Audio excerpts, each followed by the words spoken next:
TV laatake golle moƴƴuɗe jogiten Fulbe TV télévision nga gondeten golle Fulbe TV laatake golle moƴƴuɗe jogiten Fulbe TV télévision nga gondeten.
Dursano miɗo hiwra yimɓe fof hono TV Fulbe TV miɗo on salmina miɗo on jaara kala ka o woni hande kadi woni ɓen mawɗo hande woni ñalande goɗɗo mbo annduɗa ɗum koye tariki tawa ganda Fulbe TV walla Tabital Pulaagu mbo annduɗa kamɓe woni e leydi ndi ɗo ni fof hawtoya ɓe noɗɗa yimɓe fof wona ceɗɗo wona manjako wona jolofijo wona sarankulle eno fof hawtoya ɗo ni e joolaɓe ɓen ɗum noon ko waɗi haa ɓe waɗi ɗum no kamɓe koɓe fulɓe kono ɓe laarino leñol mumen kala ka yaaɗa ka fulɓe ɓen a tawa to ɓiɗɗo ceɗɗo no mara kala ko yaaɗamani ɗo ka sarankulle ɓe a tawa ɓiɗɗo pullo no mara kala ko yaaɗa ka joolaɓe ɓen a tawoya ɓiɗɗo pullo no mara walla joolajo no mara e juuɗe fulɓe ɓen e dow ɗum ɗon noon oɗo ɓe noddino ɗon ko fii jam ko ɗum haɗima leƴƴi ɗin wonɓe ka nder Gambia fof ɓe noddi ɗumen fof hawtoya on ɗon hawtugal ɓe wawa yewtude mbo annduɗa ko kamɓe wawata waɗande ɗumen neɗɗo goto baba goto nene goto ɗum fof ko fii jam tan miɗo yettoya Tabital Pulaagu e yimɓe ɓen kala ka fulɓe woni kala ka ceɗɗo woni kala ka sarankulle wawa wonde e kala ono wiite joolaɓe wawa wonde because hande ni kamɓe fof waɗino ɗo pafom mo annduɗa ko goto e agal ngal ɓe holli miɗo welti fimuyen mbiɗa andi ko addi ɓe ɗo tun ko yigol wondema développement baron nayniwre woni noye kene andi développement wonno ɗo ni hay neɗɗo mo annduɗa yiita a nanganimo leggal ngal aɗo yaade si yayno ha koyngal muɗum memana e tous o wawa andude ba o laawol komi woni e yaade ko laawol laaɓɗo ko laawol fewnaɗo kono fof andi no président Barrow ko woni e gollude wona laabi ɗin wona courant wona ndiyan wona école wona courant ji ɗin walla e freedom mo annduɗa ko on ɗon okki yimɓe Gambia hay goto hulani kala wa joɗɗa a wawa haalde leɓamani ko falɗa ko hay goto nangatama on ɗon tan on ɓuɗoma ɗum a fonno ɗum wiide a jarama miɗo salmina yimɓe ɓen miɗo salmina fulɓe ɓen on ɗon mo annduɗa on ɗon golle ɓe andanino président Barrow ha ɓe daranimo ñalande hande ni miɗo ɗumen salmina Tabital Pulaagu yeesojo mumen Sidi Dem e kala hoɓɓe mumen e Tabital Pulaagu international kala ko ganduɗa ko ɗum woni kawtal kala waɗi hen juuɗe miɗo ɗumen salmina miɗo ɗumen jaara a jarama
honorable mi wi min ɓatto tan wolana men mbiɗa andi a yewtuno ka fuɗɗode kono joni ko honno yiruɗa programme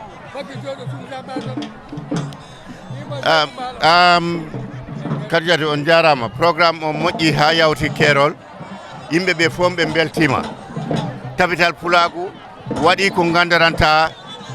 ɓiɗɗo pullo fof weltima hande ɓe gaddi sarankulle ɓe gaddi seɓɓe gaddi joolaɓe fof ka en ndentini ɗumen mbiyo ko cultural diversity programme ɓe mbaɗi invite his excellency président Adama Barrow ɓe keeɓi ko gandaranta yimɓe hewɓe keɓani ɓe mbaɗi ko gandaranta yimɓe hewɓe mbawani wadde so he dow ɗum en gandi wondema fulɓe ɓe hande ɗo Gambia ɗo si en gonani yeeso en gonani taggal ɗum ko ɗum holliri hande en mbaɗama respect aduna waɗi en respect holliri wondema enen parnora ko gonɗen ko enen cuusi hollirde ko gonɗen ko hande ko ɗum holliri ɗo ha ɗum wajotoɗa Gambien ɓe ɓen mino waajo Gambian ɓe wondema no ɓe gandu wondema fulɓe ɓe si goɗɗo toñani ɗumen pullo yiɗa toñgol goɗɗo pullo si okkanima jaam okkatama bone ɗum ko noddumi Gambian ɓe fof no ɓe mbakkilo ɓe ñemmina fulɓe ɓe ko jampala he leydi he saabu ayi his excellency président Adama Barrow hande mbabɗo ɗum ɓurɗo fulɓe ɓe ɗo fayda ɗum hewani ɗo ko ɗum woni gonga président Adama Barrow andi ɗum sa yi président Adama Barrow no waɗe invite from Banjul o ara ha jara Soma ɓen o waɗe ɗo a andi wondema no waɗi respect fulɓe ɓe ko noon tigui et puis mbiɗa andi rek ko ɓuri ɓattinde ɗo yimɓe ɓen ko ɓe feeta ɓe andi joni développement ji ɗi président Barrow wone waɗde développement ɗi président Adama Barrow waɗata ɗin yimɓe ɓen fof yii président Adama Barrow kabiɗe o ari himo moƴƴina laabi himo moƴƴina salaji himo moƴƴina l'hôpitanji omo moƴƴina university école ji tokosi high school himo moƴƴina kadi omo waɗa make so wondema laabi e andaranta goɗɗo meeɗa sikkude ɗon heɓa laawol président Adama waɗi ɗum hono hakkalan en so o waɗi ndam he Gambia o waɗi yimɓe Gambia ɓe ha hande ɓe farni wondema wongol ɓiɗɗo Gambia folono sa wino ko Gambian a tawa hiɗa huuli kono kana hande wiigol komi ɓiɗɗo Gambian ɗum a tawa hiɗa waɗi proud outside the world wondema Gambia démocratie na ɗo respect for human right na ɗo Gambia na yaara yeeso Allah ɓeydu jam tan Allah ɓeydu jam onon kadi ɓe andiranta ko onon jooɗani yimɓe media on kulle fulɓe ɓe TV fulɓe onon jaaraye onon duwane Allah namru on yeeso Allah dandu on ko hulɗon Allah waɗu barke kala ko watton ko ɗum mi tamimi komi haalani on jarama Puy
Kapujimol men kota Gambia.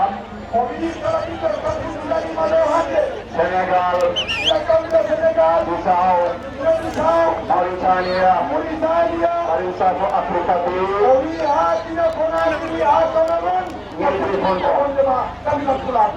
Minister Sulaiman Bejang,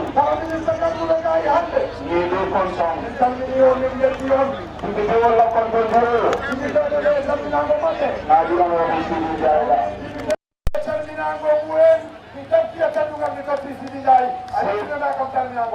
Seful ni ado nyatong kul ni dina nyatong kul be kontong. Sabinango seful di alkalo di darga di kala di nyato kala ngana da paye sodo oli asandina na ayetama. Musul security alim media. Oli rawga be dandulu o kango ni security. Media fo kala tino habaru jon sabinama. Wakola be konton jiru di la mula meya longku menna jiru anala miraru anala hakilimaya anala baraku ainin be musin di jam. Owi sidum yawti mama han woni sandin kamo joyi ko gandal la lido makko boyaji yiwgol makko boyaji yiru makko boyaji ko kanko ko sandinta joni kanko woni hobbo mama sabari hannata. Dunia misil ni bangkul talulu ni warawra ibela nyaton ko ila amiru le wala. Oh, jalan ko la ni bulo ni man sala wai. Albula. Obi ni munganda na tafanya toye tedi. Kulbe kala tonto hen o kanko ni amiru mate kanko woni yeso de mate o kanko ni His Excellency President Alhaji Adama. Woyam samala presida wasru. Obi ko kanko woni president makko. Afrika presida ol kabriye de kensunye de pesa ko be kayu kanu aya fo aya tamai beti ila medayo yani men nambe walla. Obi dila be kendi ni la mun Afrika fo. The president the tari the cheki the pesi dila de pesi ade pari ko kanko de yawti homo de yawti ni. Kanko mo ngana da de ko dole makko. Kanko ni Adama baro. Ndemenna. Obi ko sambin de don. Mandin kurem. Obi ko teto. Bari se hanyi ka fuko sarakulolem. Ila suusi wiida ko binta sarakul. Se hanyi ka fuko ati futuru walem. Ila suusi wiida ko binta suhe tonfo. Bari mandin kule kuma kiri na fode. Obi satebe hali hala badal. Ikom barindino. Obi ko wani ya binta kawam. Wale kole ata mamu uludu masile. Ko kula ni kadinda ko kibini hele. Obe menna. Obi onno honno. Inse taitulo nella la taitulo bekan. Hande taitulo je ko mi fonno dumo kule hande. Fulo la lela we kanne ba. Obi pullo si fulbe be si taw dem kettude. Fulo la yalo nende jumale la ba. Fulbe ko danti wonde ma ko honko woni on gawa. Mal pa parindi wala His Excellency President Adama Hindu Kairu. Aja juma jallo dimo baro. Obi mo nota ta joni ko kanko woni President Adama Barrow mo gandanda. Kanko woni yumen tedo, kanko woni dindo kotto, kanko woni nato yeso, kanko woni Hino Barrow, Alhaji Adama Barrow, Fikuma Jallo, Mamoudou Jallo dimo. Mamoudou Badimo, Mamoudou dimo, Imbara, Barrow manna. Nde wala tentula mba jahila. Mamoudou Barrow dimo, o wi ko sandinima. Aduna diamu bitanna wala la. O wi ko don yettore makko ge haadata. Kata e menke. O wi golle ko gollima helen. Ay alquran wala kumuni tamani. O wi ko haala alquran o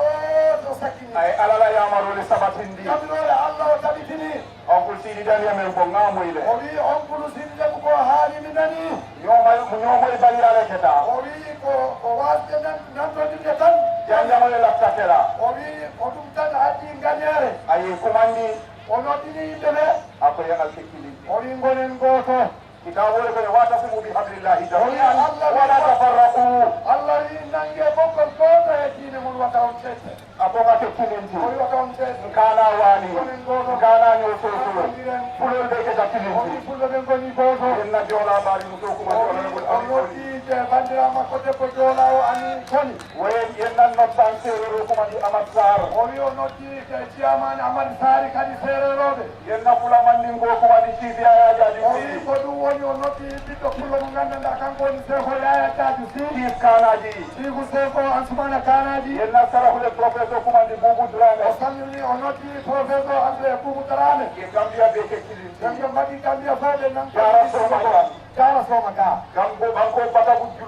julo de dame ko do woni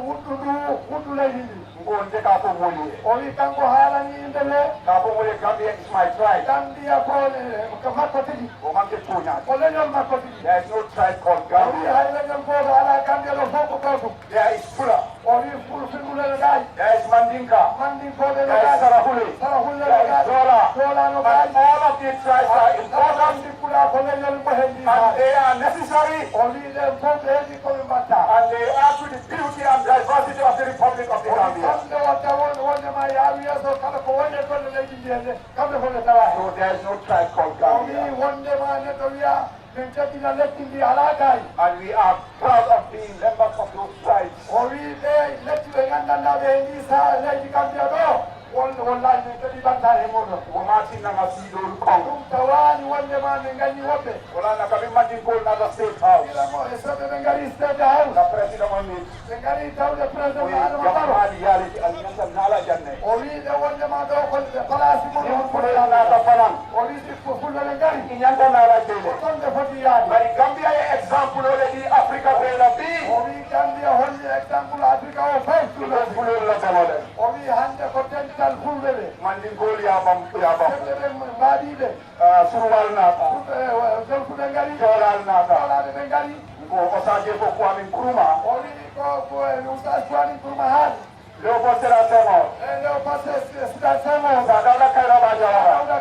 Jawara ɓe kañum tuwani o wi ko ɗum ɓe ñagoto Allah Afrique e sécurité mbaɗa Afrique fof goto président Barrow ya bandi président Barrow a jarama waɗi Afrique goto Soma Jang o wi jara Soma Jang Afrique ɓe a CDA Afrique fof no waɗi o settima ko kitabole kole ko o wi kita deftere nden ɗi inna halaknakum min zakarin wa unsa wa jaalnakum shu'uban wa qabaila li ta'arafu Allah tagi en wondema min gona rewɓe min gona debbo min gona sukaɓe min gonden mawɓe ɓe o hono taggi Allah waɗi ɗum ɓe gandodiren nanggodiren ɗum ko oɗon denna siyol faala o wi minen min mbawa settide lekki amin denna aɗo tulaji min mbawata accudede aada men bari nde sonna fananga yum min jaɓata kadi wondema ɓe tendana en sonna e fitinoji min jaɓata ɓe gadda fitina hakkude amen ɓe ɓam sonoma on tuma men dekkina laamu amen mais deke kilinti neɗɗo mo gandanɗa waɗi babbu o waadi men menen fof président Barrow kanko woni président Barrow menke Banjul o wi ko waɗi Banjul waɗe siyata je on ñalande ko dolfuɓe ɓe heewi ay wolete Badibu ko ɗum o waɗi Badibu ay wolete Ñanija o waɗi Ñanija ani sarakulol yaay je kono ko leydi sarakullede ɗe bafe al ɗumɗo tandinna jam président oman damen o wi ko ɗumɗu hokko ɗum gandanɗa président rentodirani yimɓe ɓe kaɓaɗa golle ko tagiyamo o wi kaɓaɗanaɓe haali ɗo joni si wasiɓe gawaɗa président Barrow lan hemo nala doko nala hino anala balaba nala kaywa futateyimale o wi kala ɗo lekki woni fof président Barrow heeɓi yurmindema o reɓi ɗon yurminde aɗum woɗo kuwo na gonɗa fof woɗo kuwo o wi on ligge lakkawole continue ko on ɓe jiiɗi o yawa yeeso on ko siri ɗen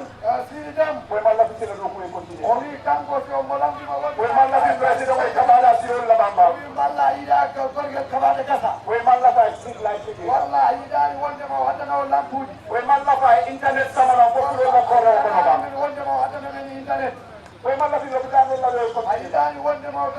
darnana en lopitan uji président o stadium o ɗeɗa o wi président darni stadium aɓe dole kam Banjul ko darna goɗɗo e Banjul ala tawle kala banko be kam o yiɗi wadde construction dana yaɓa ñira fula ko nin ko wolle o wi hoto cukaali ɗi goni famalla fi président o continue fulɓe ɓe goni famalla fi président o e continue on information communication technology o lottoɓe neta famalla ka continue wala almulo o wi ma on jiɗani wondema information technology ko waɗi aduna joni on jiɗa ɗum continue e gam naldi laftawole o wi miɗo yiɗi wondema onon fondijamulal ko ɗum woni haaloɓe mbi nin kumomen ɓe gola jang si haala woni immuɗo gay wonen 2026 ko ɗum woni 2026 président Barrow landslide victory for the Gambia jang min mbiyamo wi baro mo gan ala dokuwo kan o waɗe o golle makko ala molke kiliwati o kan sawti o golle makko tawi yimɓeɓe fof waɗi ala démocratie face à kan jingangol démocratie makko jele ko hani opposition o min mbimi wondema he opposition naali kayro ko woni jammate oɗen Barrow e continue o on woni adama Barrow heɓa e ka kumoɗon fajan o wi haalaji goɗɗi koɓe kaala aketa Afrique bankol o woni e leydi goɗɗi ñaketiloje la koten a yiyata nangue he a ñallal goto laftawole continue o wi ko ɗum men jiɗi o continue siyoli e ñomoyi leddi ɗi fof nantoɗira ke kilinti You are Sabati. You truly happy. Funding code. Loneko. And the caring. Walling. One card of the renting. Funding code. And Sabari. And yes, Sabati. And Yelua Bunya, Alcana, some Moya, and President Baromuta, President the first president, funding the West African Kajina Basina Atlisol, Kesamba France, France. Tubabola Atlisol, Tubabu, they got 10 facilities for Menka, President Baro Gambia, Barona Bisukade, Konga Muta, Sabari, President Baro Faza, join MPT, membership card, Nabula Lamin Adamaimuna Bandi, campaign, getting Amadu target 90%, 90%. Asking you to start celebrating that victory today. And above all, we are asking all of you, whether you are Fula, or Mandinka, or Sarahule, or Jola, in the name of His Excellency the President, we are asking all of you to be happy. Because in this country, Sukade Revenji.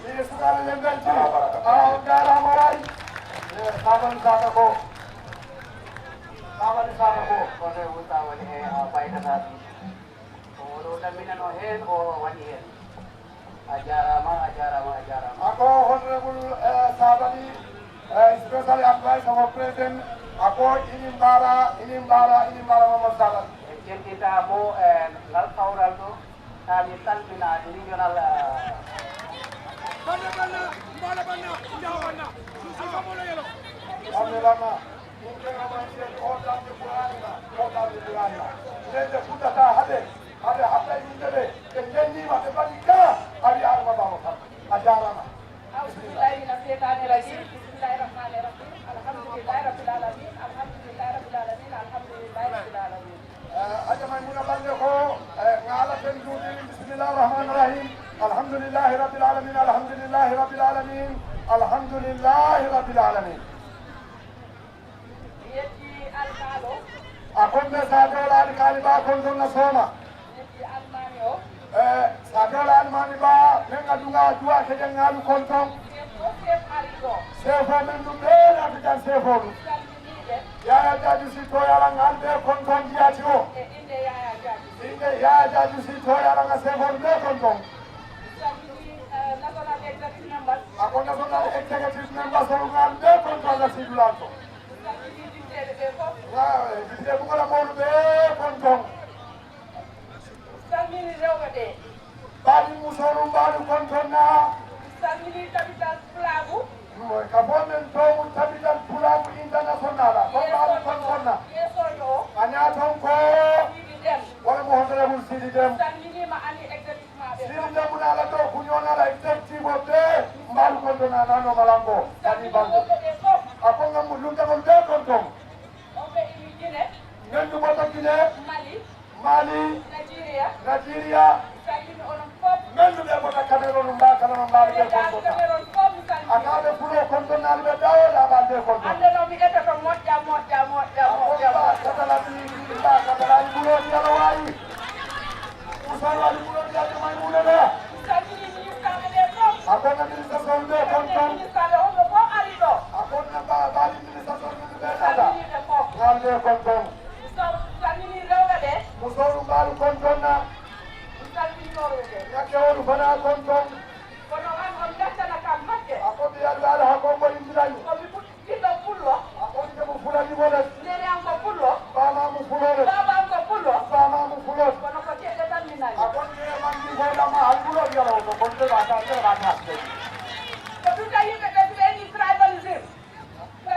Ako oru kame mfoko ngasi oru fatam fanzi. Ate ma wote ba fulani bola mati. Bala te mu fulani mandinga kamo dam male fo yetti onon fof ade modu be ten bula bal ko yimɓe rewɓe ɓe akon sa ko musoni mi yaari on de akon musonu mali jede jam hiiri on rewɓe ɓe alu alin su jam hiiri on rewɓe ɓe sonu alin su ako ɓe nanani on de malla ma kamo may musonu bulo man ko rewɓe ɓe wala on golla tan président Adama Barrow hoto président Adama Barrow akon la bidari ay tan président Barrow la musonu di jang a on jarama amnu bara mi salmini on anu kon ton mi juuri on mi ñaago duwa duwandi bilal ani on kala ala ma mbadi bara oɗo jooɗo mi ara ette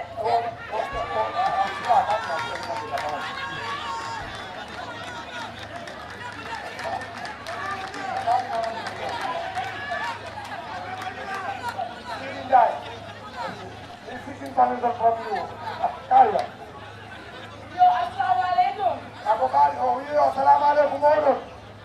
gamol de konko mi salmini ndebe fof ne tefugal jayi o wi o yetti on o daari on ɓiɓe dañe kontan tubaɓe hande wonani kam ñalande weltare on to ndiro kumbaɓe o wi ko woni salminango hoore mbaɗi salminango danna président Adama Barrow oɗen tottata ho salminango ko kanko woni hoore président Barrow me yalonde ko president Barrow mo gandanɗa ay hirno soɗo musoli o heeɓi yurmede ay e rewde alafa soɗo musoli o heeɓi yurmede e rewde yaade ngakkon to ndiro kumbaɓe a ɗiya nani mi salminimi salminango fof président yontamo ɗon ganda president Barrow ala wano makko adi saba musoli ko o yimi holla rewde ɗe ndenga président Adama Barrow a yawi kandinna ko nden goto gonani hunde goto adu ndeñidde ko ɓe juuɓe jam wondema sa laari hotta jendal fof musolle fiyata o kew wi ko rewde ɗe ɓuri heewde musolle kusita keɓoɗa wi ko rewde ɗe gaddi e ɗon musoli yana kanute yayi kadi président rewde Adama ɗe Barrow tolni wondema ɗiɗɗon mumen oto musolu o wi ɓen rewde ali ndenga sanu président Adama holni Barrow on wondema ene fof wonen ɓawa président Barrow musolu ali ko ñaadi o wi ɗi gamdi o hono wi ɗon oto président Adama Barrow musol nde kon président Barrow rewde ɗe salminima ɓiɓɓe dañe kontan o kuubaɓe wi hande wonani kam ha ñalande welta yaadi pi o wi gila hande mbaɗi fuɗolu yimde ba musdal yo fulɓe kumandiroki jang ɓe noddi yimɓe ɗe e gaay iɗa takkeɗen ɗin kamde ɓe wonde jiɗi wondema yimɓe ɓe nantoɓe ɓe guna hunde ko o wi président Adama Barrow président Adama Barrow takkaynole la kanko gambia jam tan o yiɗi e leydi suwal balantale ko o wi jontuɓe ɓe tari baken jamala buga o wi ɓe ndi wondema wonɗiɗi ko jam tan o yiɗi de président Adama Barrow président Adama Barrow ayo jamale je kanko ko on jam tan o yiɗi komɓenga ɗen wola o yiɗani jagande jam way ɓe gambiyankol o wi onon ndi yimɓe Gambia alkoñaadi yimɓe Gambia ko hoko ɗiɗon tuute keeri président Adama Barrow man men ke gambia ala ko woni he aduna président Adama Barrow yiɗanani on jakarte o faye pour munela o wi ko hoko men pampantamo carte ngañinin ka men la ko men lamdi ko ayata mon o gollana men ade fanan sola tan del pour kanko men kadi kala ko yiɗi e men olon kafte kesoro ko on woni carte nga wadiya carte carte ngañinin ka men la o men lamdi ko o keta o wawa waɗ sa lafta munela ko e golle amen ko hoko men faala joni min ko manol somen mbi laaɓi ɗi ay manol je o yo tarni goɗɗe aɓe ɗo kuuka ko golla goɗɗe ɗe ko courant a waɗi courant aɓa courant keta ko darna courant ngaji min ko bohoɗo sa wi boholaji aɓa keta hay menen saare amin ko bohol sappo darni ko daramaɗi ko on ɓuri famɗide awa min ko karambour sa wi jangurdu ay karambourɗo ko darni jangurdu aɓe ɗo kam hanifi mo darna tan ni ko l'hôpital o sa wi l'hôpital l'hôpital on fanande ɗo wallahi mo darna l'hôpital fen ni jinin ka président kala Adama ko Barrow neɗɗo sohli o lamdi ɗum e Adama Barrow wallahi azim mo dari hen aɗa ɗora o wi wallahi adim mo dari hen aɗa aɓe ɓanɗide ay ha joni o gaynani yaƴe aɓe ɓanɗi sa solo wi o gaynani taw 2026 2026 woto ngalonne ko o wi miɗo andi wondema musolu rewɓe ɓe musolu rewɓe ɓe ngalonne ko rewɓe Gambia alde président Adama o Barrow wi miɗo andi o mbaba ɗum ha koyɗe makko memata leydi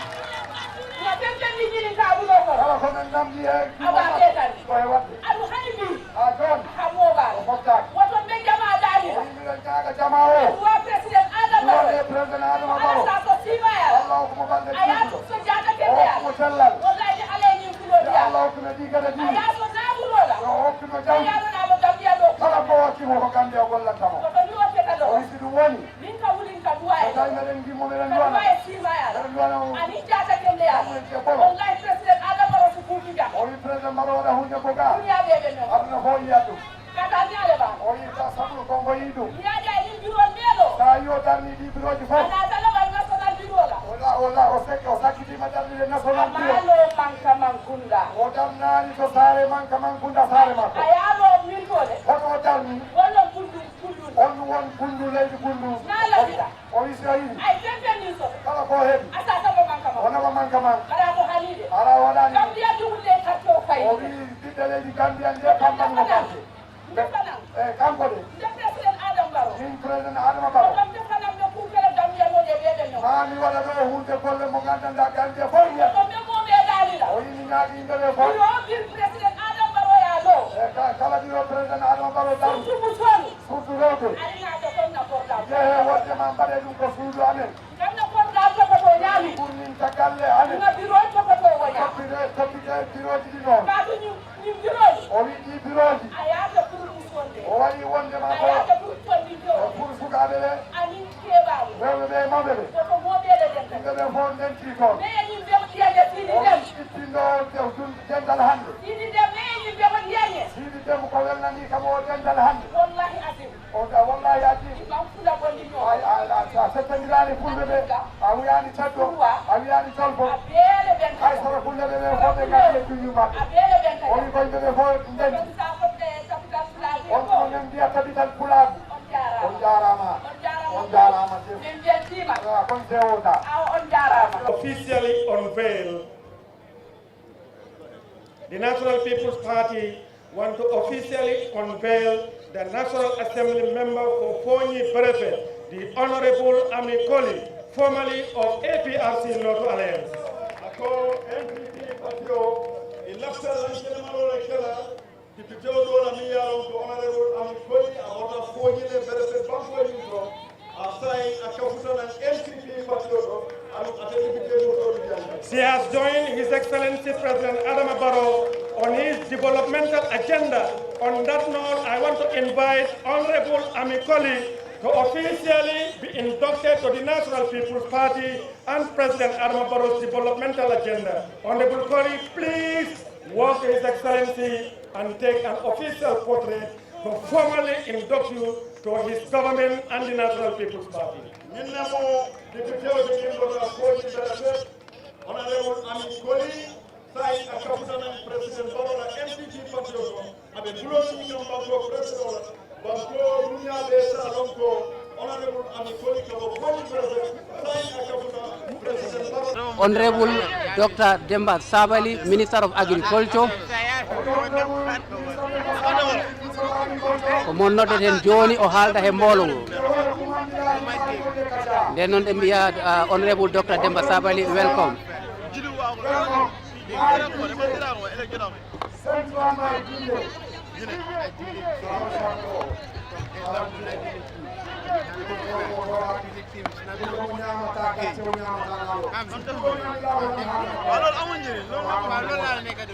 Alhamdulillah Rabbil Alamin, Alhamdulillah Rabbil Alamin, Alhamdulillah Rabbil Alamin.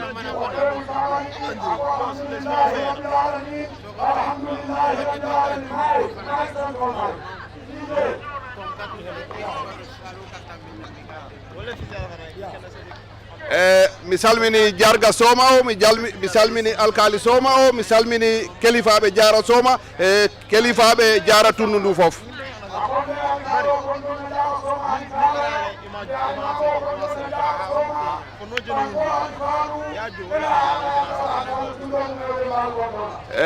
Mi salmini sefuji goɗɗi ɗi LRR sefuji jeegoɗi fof ɓe calminama.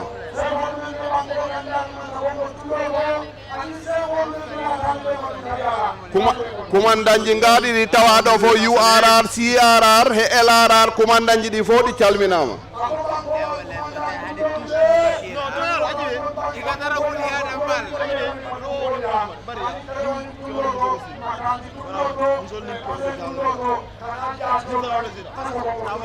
Mi salmini honorable minister ji tawaɗi ɗi o meeting ɗo fof.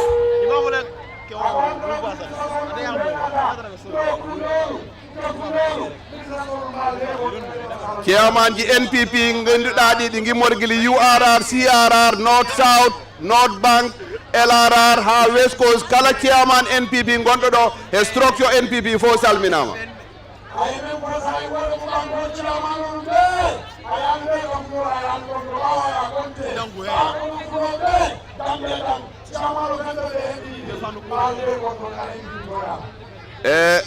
Mami salmin Uncle Sidi Dem he Tabital Pulaagu National Executive Mako he hobbe be itibe leydele be o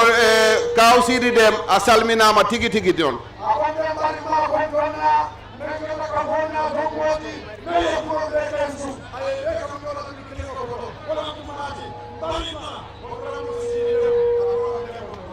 kono non mbo podmi o salmin mbo garami o salmin ko ɗum woni mbo ganduɗa ko on woni His Excellency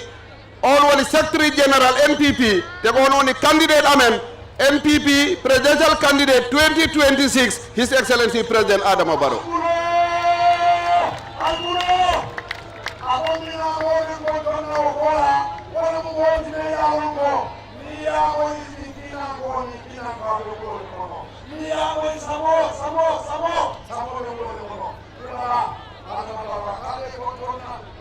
His Excellency men calminanma fi jambo mbaɗɗa e ndiɗo leydi te kala ɓiɗɗo leydi gonɗo ɗo ma koɗo gonɗo e ndi leydi mbo andi jambo mbaɗɗa e ndi leydi hande neɗɗo mbo leɓa ta a yeccitaki neɗɗo mbo leɓata a hulani ɗum fof ko Allah His Excellency President Barrow mamin calminma fi ɗum ɗon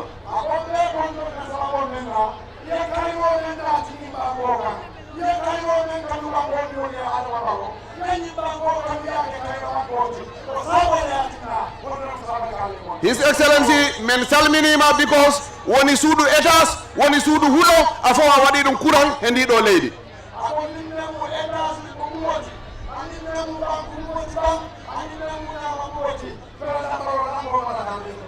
His Excellency he jamanu ma kala ɗo nduɗo tundu fof ndu waɗi lopidaji ndu fof waɗi jangiri ɓiɓɓe leydi ɓe ɓe janga ɓiɓɓe leydi ɓe ɓe ñawdo mamin calmina e dow ɗum ɗo His Excellency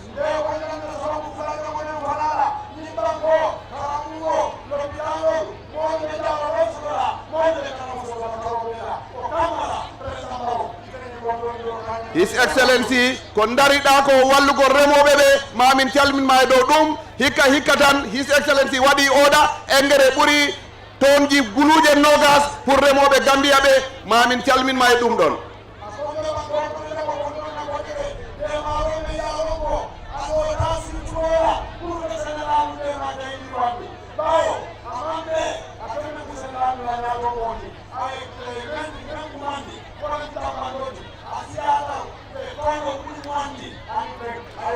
His Excellency Tabital Pulaagu wonɓe ɗo hewɓe moyen ko aynakoɓe nden mamin jarnuma ko daraniɗa ko aynakoɓe ɓe wallugol ɗumen ɗo ɓe jarnata nayyi ko balluɗa ko aynakoɓe ɓe ɓe keɓa lappi ko mbaynuɗa aynakoɓe ɓe ha ɓe keeɓi lekkeje pour nayyi mumen e beyi mumen e baali mumen nden Tabital Pulaagu mami inde mabɓe mamin jarnuma e dow ɗum His Excellency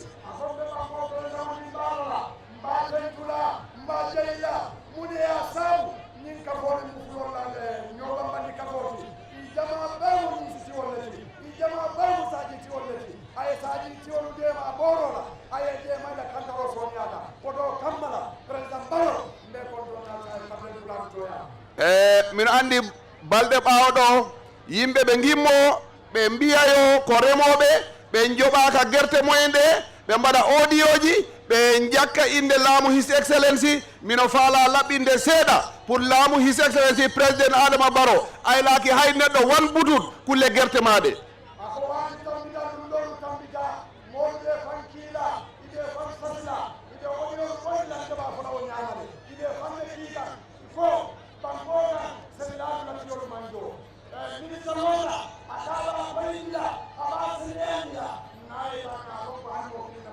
laamu President Barrow siɗi sooda guerte koye junngo coopérative society sotta coopérative society ko ɓen poti yo remoɓe ɓe si kaalimo manki ko hakkude coopé society o e remoɓe ɓe kono laamu Barrow ɗum kala mboɓe guerte mum yettino to laamu to jiijisi on ɗon kaali fof yoɓama President Barrow laamu makko aylaki hay demo goto hannde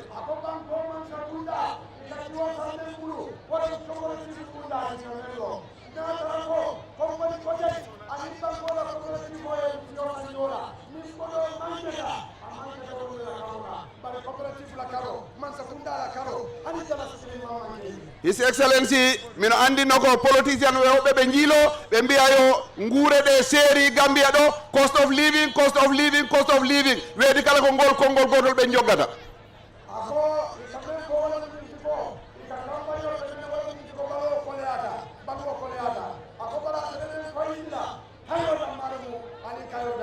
sa laari ndi leydi ɗo hannde saku maaro mbo yeeye wulude temele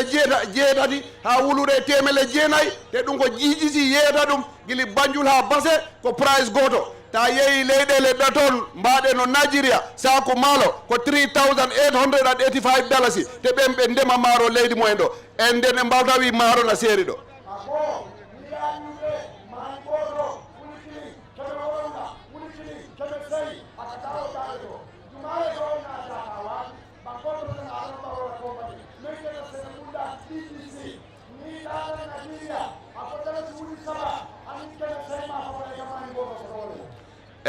ɓe gimmoɓe mbiya on ti ɓe gimmiɓe ɓe mbiya on cimenti o no seeri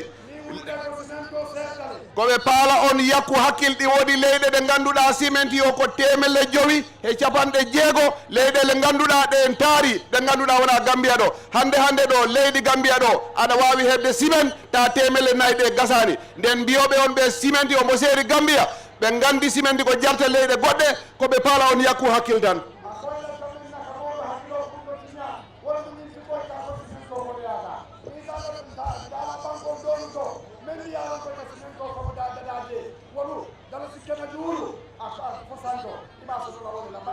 ɗe balɗe woodi jiilotoɓe ɓe on mbiya yo Gambia ɗo ɗi waɗi diwlin Gambia ɗi waɗi essence président Barrow ko sali essence o ma essence men o ko wujjede mo naɓe leyɗele goɗɗe ɓe ni ɓe jiilo ko haala mere ɓe goni e dow ndi leydi ɗo kala paalaɗo essence yalta ɗo hannde ko président Barrow ɓuri faale essence yalta ɗo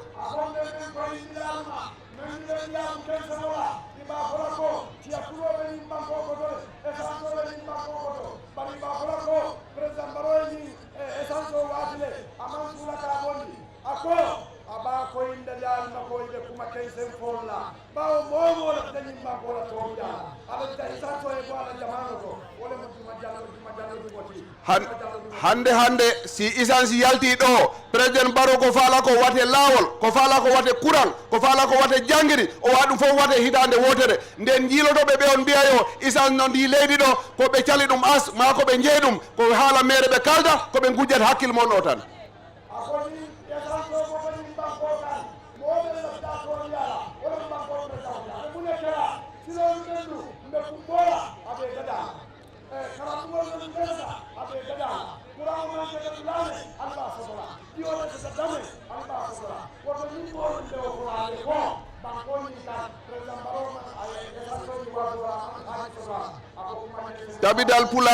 Tabital Pulaagu mami salmin on hande o beng mo mbaɗɗon oɗo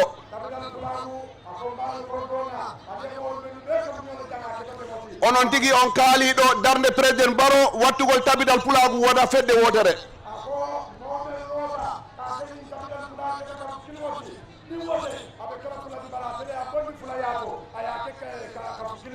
Tabital Pulaagu onon fof onon gandi ɗi wodi politicien ɓe jiilo ɓe on miyoyo kamɓe ɓe kebbini ha pari koɓe paala on wat ɓeyditare sakuji moyen ɗiɗi dari ɓe loowi toon seeɗa kono ko onon ɓe paala ɓeyditor te onon gandi ɓe puɗɗima yiilade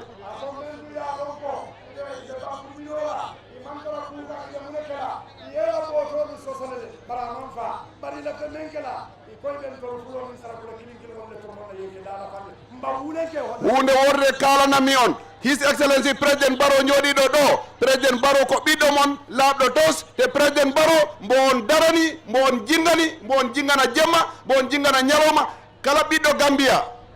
hande a heɓata laamɗo mo ganduɗa muñirɗo no President Barrow juulirɗo no President Barrow pewiɗo no President Barrow ɗum wawata heɓade nden kon yimbon jiiloto kon seeɗa ɓe on majjina ɓe on kalna kulle essence ɓe on kalna kulle saku maaro ɓe on kalna kulle courant séri ñane ɓe laami hay jamon keɓata sakka courant sakka ndiyam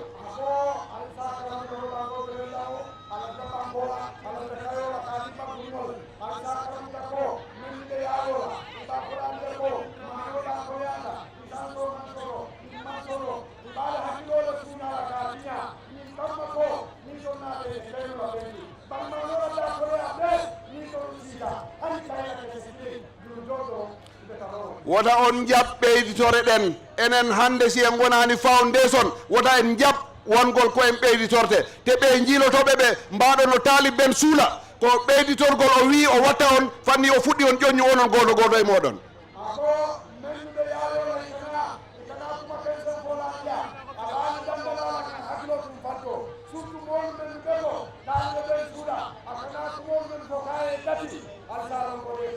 UDP mi nani ɓe mbiyo yo 2026 ko do or die.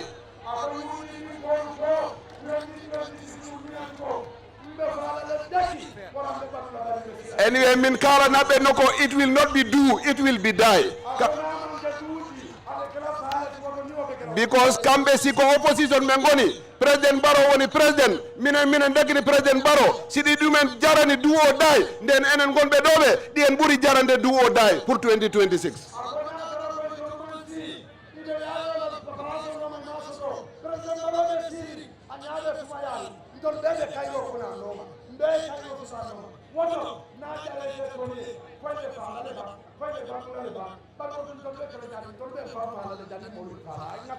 mi sikku haysi wona kulle courant o ma laaɓi ɗi ma school ji kalteɗi ɗi jambo président Barrow okki o ɓiɓɓe leydi ɓe haysi ko on tan o okki en na jari pour beddanoɗen président Barrow te ko kalanami on ñande carte ɗe puɗɗa waɗe registre kala mo ganduɗa no jogui ɓiɗɗo mo ganduɗa mo duuɓi sappo e jeeɗiɗi mais so suka o yalta o waɗa registre te wotamo wawi ɗum hadde daroɗon sukaɓe fof keeɓa kayitiji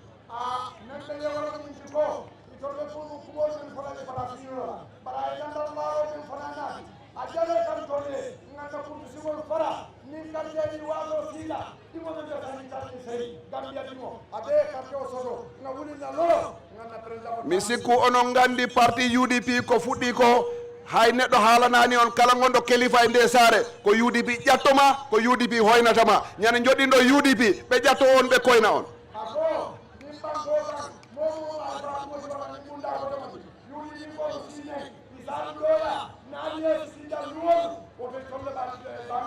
ko UDP rek woni parti mo ganduɗa haysi neɗɗo fawama ɓe jaaɓe mbaɗa ɗum célébrate pour kaari mbo fawa taaɗi ɗum e weeli nden ɓen sifa ñande ɓe laami lorare yimɓe nde ko ɗum wonta jaleɗe mumen ñanden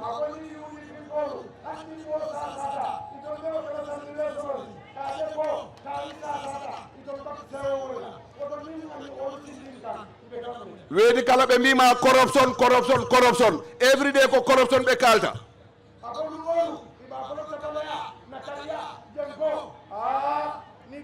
on corruption mbaɗɗo basse area council e less UDP en jiiɗum corruption mbaɗɗo LRR ɗo o LRR area council gonɗo ɗo onda landing sane corruption mbaɗɗo ɗo ene fof en jiiɗum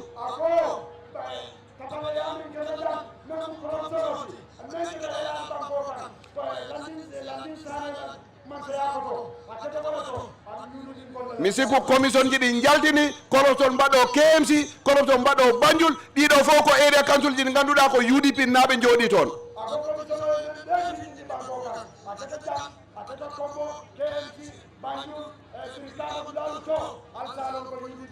ɓe mbiyo yo hande ɓe leɓa ɓe mbima bagageji ya jamme ɗi coɗama bagageji ya jamme ɗi jeeyama ɗinde jeeyde ko laamu UDP yeeyi ɗum te ko commission mo ganduɗa UDP kewno toon ɓe jeeyi ɗum te ta laari hande soɗɓe ɓe mi sikku président Barrow innaka toon famille mum innaka toon ɓeygu mum innaka toon soɗɓe ɓe ñande ɓe jalti ñande kiskisi o yalti a tawata président Barrow he laamu makko hay ko foɗino feɗango ɓe coɗani e bagage ya jamme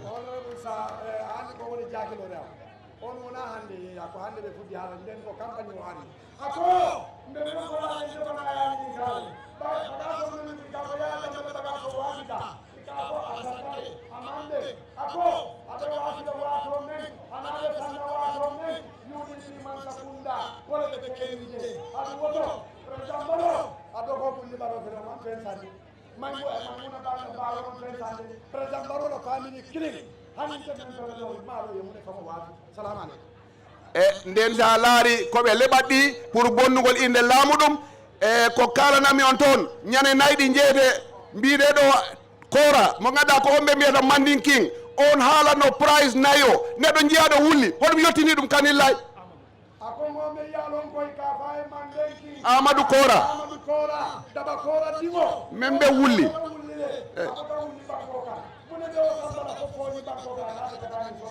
joni ko on haalatno price nayi o enen fof koye gaynakoɓe omo yeyata nagge guluje jowi ma guluje sappo te ko ɓen wotuɓe ɓe Amadou Kora mbo ɓe mbiya ko on woni mandinking UDP ko on haalatno prix nayi o ɓe jeeyinayi Yaya Jammeh ɗi hande ɓe paala innude toon laamu laamu président Barrow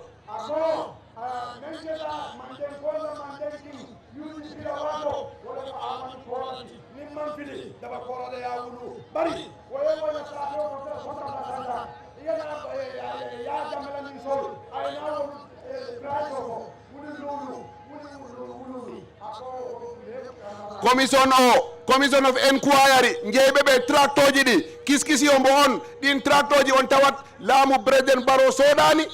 te président Barrow soɗani famille mum soɗani soɗɓe ɓe fof peejat te ñande ɓe mbeeji ñande UDP naɓe ɓe kersat ɓe jiimat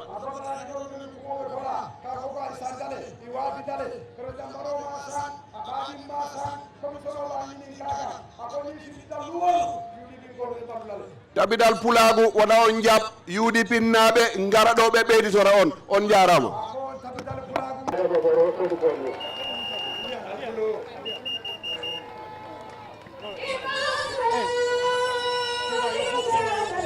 alhamdulillahi rabbil alamin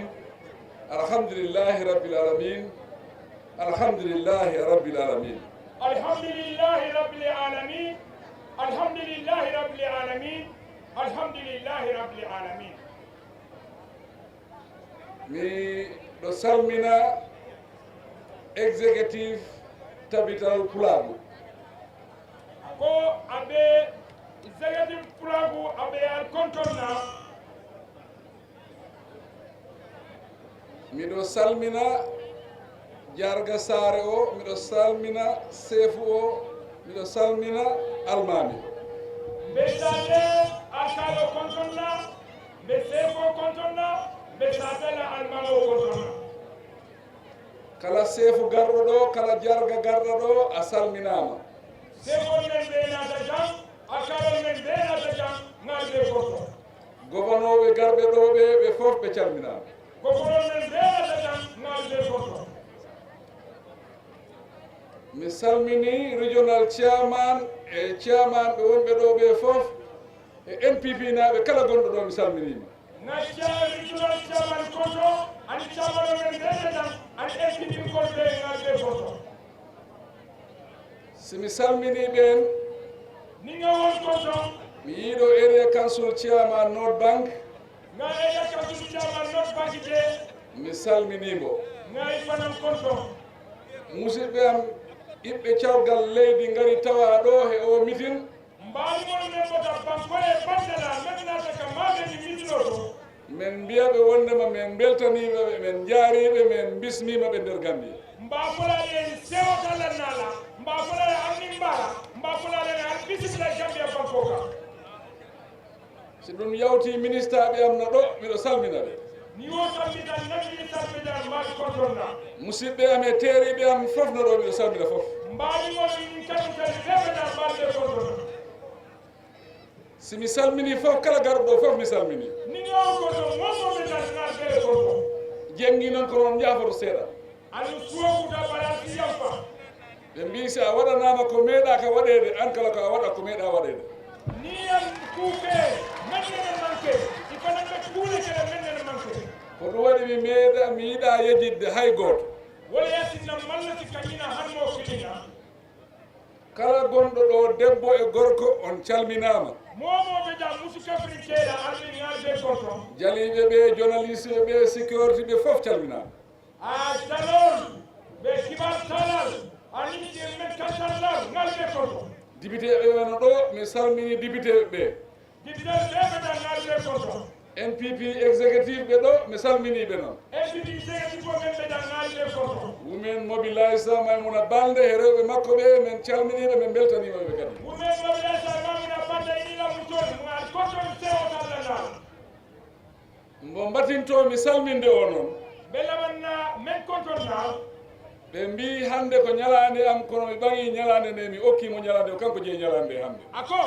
il faut que président len tamu biiti a fanana biitilo a fana mba siila a tala mba siila o maarila e mbisi a wiyama ko an jeey ɗum ɗo fof so ɗum yonanima haysi a ñaami ha a gayni reeduma harata ni koye jeeytami min ɓe yaɓeeta hani yadere yaɓere domo ate siila miɗo salmina président Sidi Dem nde kotonɗiro keɗa président Sidi Dem haalɓe ɓe ɗo fof nde kaali moɗi men ɓe ɓiyamuta fof wi ko président Tabital Pulaagu a ɓe ko président Tabital Pulaagu kono min mbimi nde ko mi okki Sidi Dem inde hesere hannde ako bii aɓe to futoji kan e Sidi la bii Sidi Dem Sidi Dem ko a président Tabital Gambia e telem président Tabital Gambia alɓuroni président o ay to futoji Sidi Dem la ko nden inde ngokkumami ako ayo towne taya diila hannde bii ko fulɓe ɓe noddi fulole kumandiro ɓe kono min ate komi pullo ate fulole komi ceɗɗo ate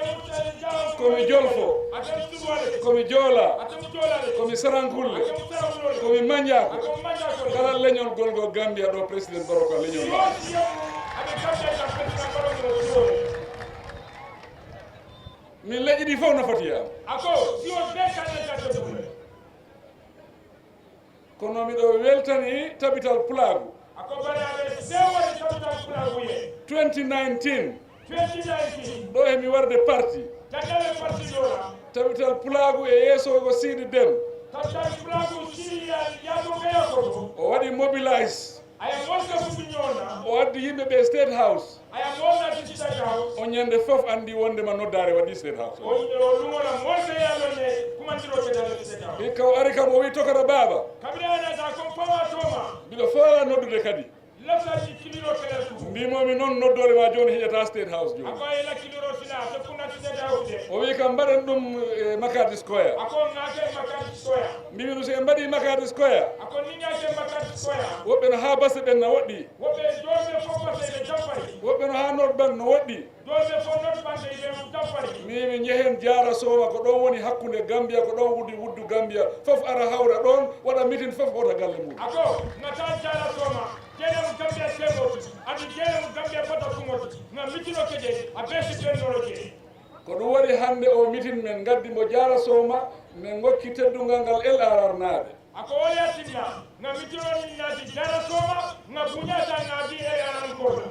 meeting o weeli mitinoñi a siita a jiyata ɗum noon minen ɓe nganndanɗa ko minen mbaɗa invade minen kadi min beltima ɓay alentelle invite nden waɗen sewota han kala gimmiɗo ɗo a heeɓi ko pilliɗa hannde nder Gambia momo ni fota jam iɓe presotolere nden fota meeting o woni tarika mitinoñi kede tango meeting o holliri wondema mitinoñi nga yitadirike jaki yimɓe ɓe ko kalta ko e nder Gambia taga molne nden fota Gambia kon ɗum ko fenade wona gonga président Barrow Gambia naaɓe ko président Barrow jii awmi wuurede Gambia kon lotta président Barrow ele Gambia président naaɓe ɓe jiiɗi kamɓe karani kam taw ɓe jiiɗi mi continue e maɓɓe Gambia kon yayitandi lotta président Barrow la andi lotta e continue hande o meeting ko ɗum holliri ɓiira mitino e wala yitandi ɗum noon mi wiya Gambia naaɓe ɓe ɗum bafula Gambia kole on ɓurta kam juutde ɓuron kan raɓɓiɗde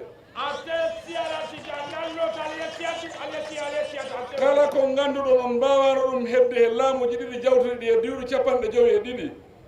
naye taran ma fen soto ni mata kunda fulo men tambita sagi tallulu ni fula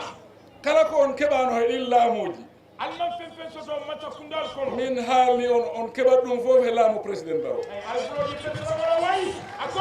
alma fen men soto sagi tallulu ni fula atele mataya kono inchallah alba ɓe sotolale président Barrow alfro jara Gambia ko mune keta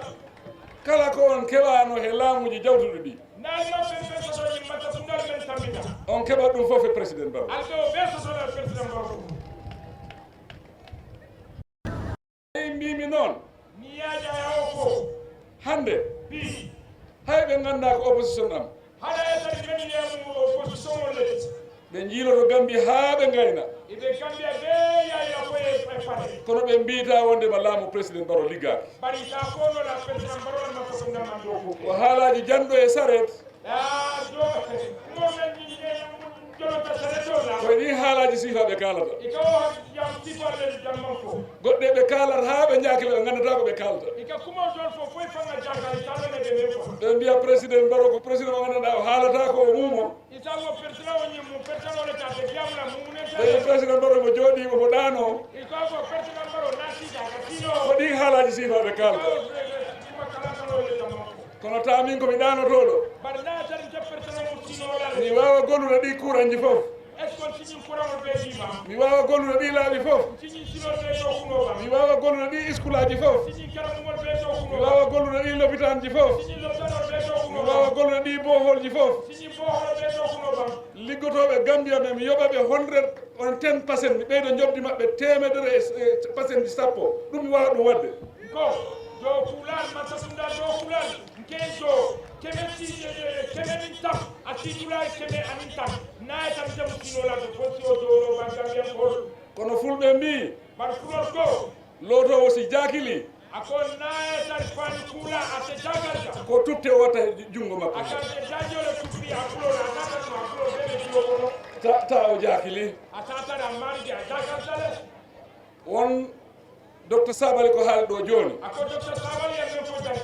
mi yiɗano haalde haala ka ako ayatara mallo sika muro ko kono ɓayde docteur Sabali haali haala ka bari ba docteur Sabali ako min kadi mi ɓeyditata haala he seeɗa mi waɗat hen jumbo mi waɗat hen lamdam ɓe mbi Gambia no jogui essence ɓe wi kono min président Barrow bari ko ate président Barrow ko min wattande he laamuji goɗɗi nteleni macca fundal dole e muloji ñonna pour men mujja essence o Gambia hoto heɓe essence pour nga Gambia lawa essence o suuña e Gambia ne manque essence o la hay mo gandanɗa ko a ɗaniɗo ta ko a koyɗowo hay koyɗal ma ngal a yeddat koygol ngo ako momo e Gambia iɓe sinori hana tan iɓe simolare ila simoñi fan iɓa sotola min hamme mo joguimi o e nder Gambia hande e je président o hammi ɓamen soto Gambia kono fi mi heɓa essence nder Gambia na essence o soto Gambia kono wallahi ñande fof kemmi essence nder Gambia wallahi ɗi nga essence o soto lumolu Gambia jam Gambia ko Dubai wonta kono Gambia watano way ñande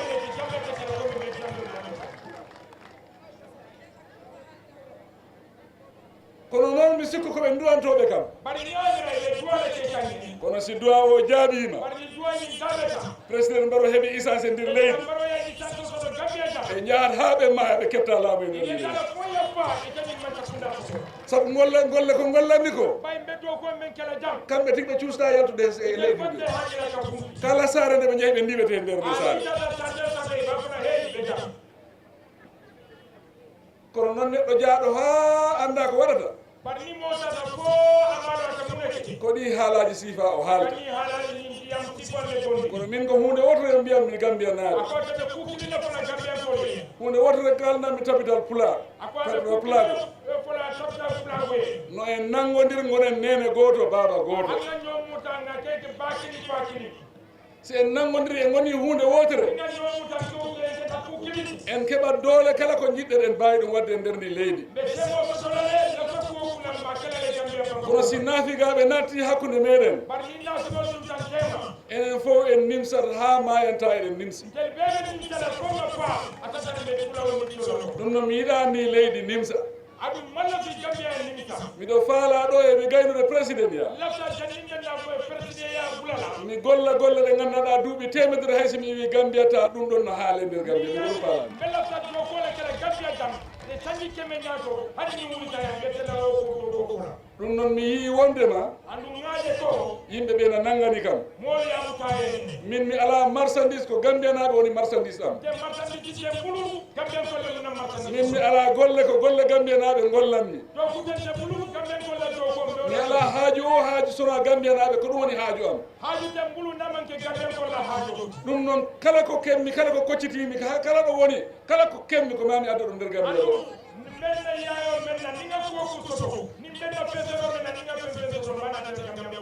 min honami woni président folo moɗon ndi président ɓe yawtino ɗo kono ko jiiɗon joni ko ndaw meeɗi ɗum yiide hay o LRR mo gonmi ɗo o laaɓi ɗi gollami LRR ɗo miɗo golla ɗo over 200 kilometers sa ɓeti on 200 kilometers wayne iwgol ɗo yeehi ha koyna ko wona muɗum golla min e nder LRR ɗo Kiyam West miɗo golloto almost 100 kilometers Kabada miɗo golloto 102 kilometers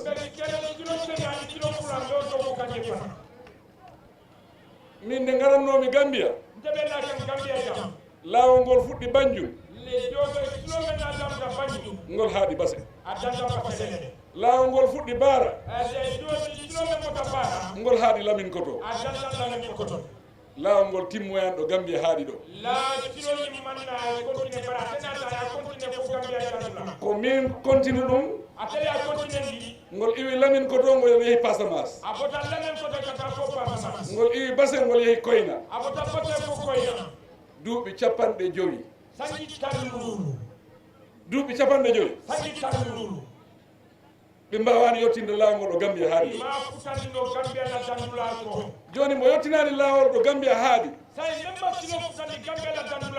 on naatata nder leydi e wono golla gollaaɓe goɗɗe toon hono gollita ɗum on no wawno yaade hakkala o golla laawol hakkala hono on gollita laawol Kiyam West hono o gollita laawol Kabada hono o gollita laabi Saloum hono o gollita laabi Ñaani Dia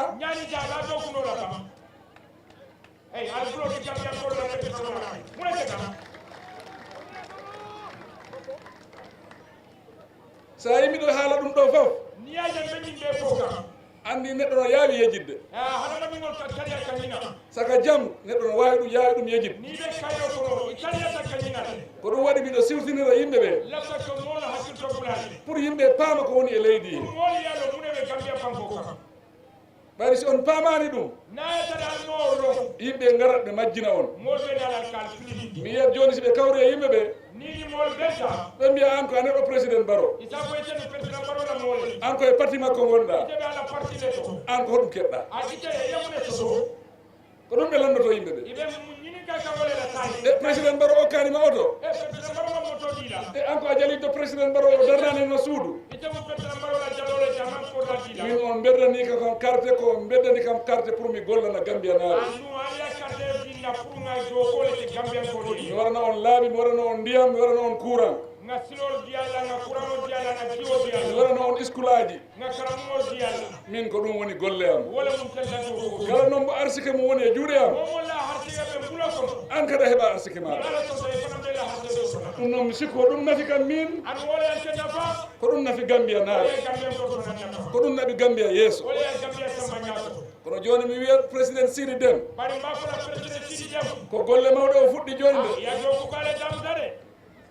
golle mawɗe o fuɗɗi joni o ɓayri o wattindiri leƴƴi ɗi fof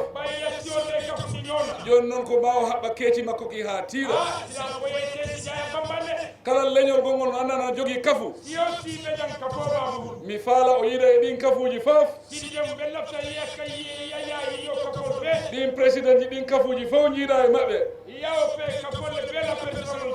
battiɗon kalɗon jiiɗon pamodiron sa waɗi ɗum ɗon ha paari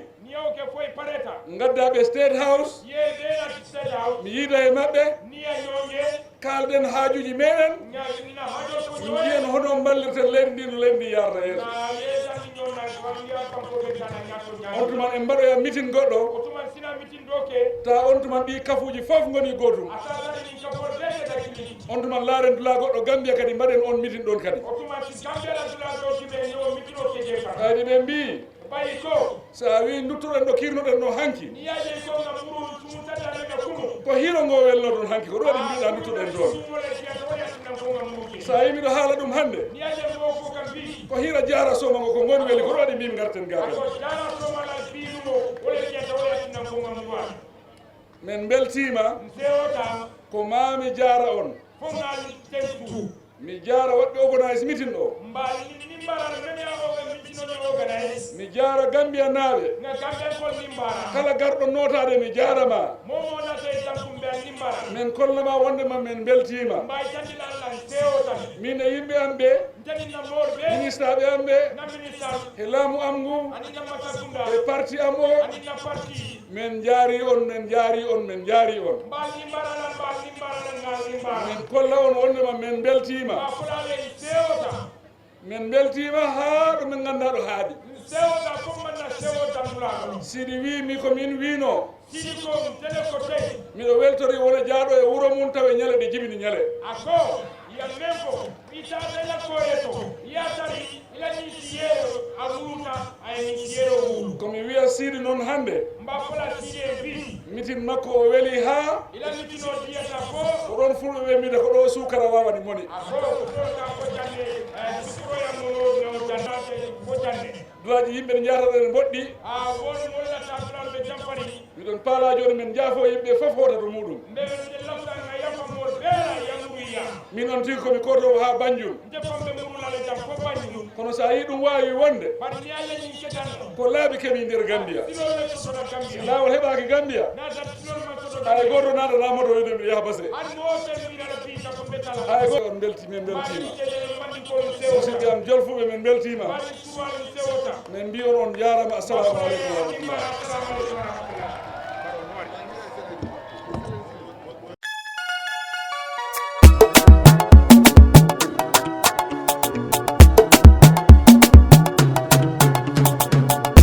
Fulbe TV laatake golle moƴƴuɗe jogiten Fulbe TV